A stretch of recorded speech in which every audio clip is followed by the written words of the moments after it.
Every music has an history. Do you know the history behind your favorite song? Follow us for more. Jesus, Keep Me Near the Cross, also known as Near the Cross, is a Christian hymn, written by Fanny Crosby, published in 1869, and set to music by William H. Doane, author of over 8,500 gospel songs. Though blind at 6 weeks of age, began composing texts at age 6. A teacher at the New York School for the Blind, as well, a student. She became one of the most important advocates for the cause of the blind in the U.S. The hymn was first published in Bright Jewels for the Sunday School, a collection compiled by William Bradbury. The hymn is a prayer for the Christian to always remember God's love, as shown on the cross, and looks forward to heaven.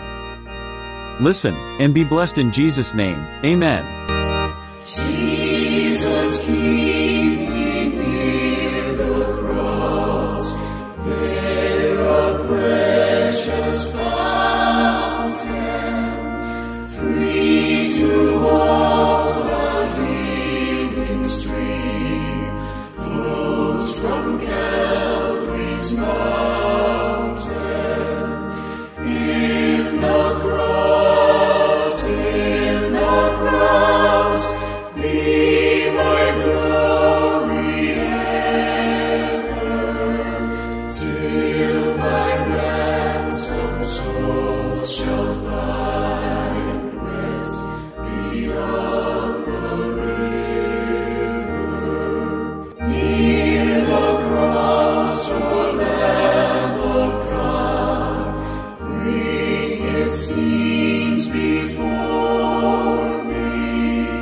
Help me walk from day to day with its shadow o'er me. In the cross, be my glory ever, till my ransomed soul shall find rest beyond the river. In the cross, be my glory ever, till my ransomed soul shall find rest beyond the river. Please visit any of our social media pages for more interesting and educative videos and inspiring musics. YouTube page at Winning Waves Global Resources, TikTok page at Winning Waves Creations, Facebook page at Winning Waves Knowledge Sharing, or Google at Winning Waves Global Resources. Thank you for listening. Stay blessed. Love you.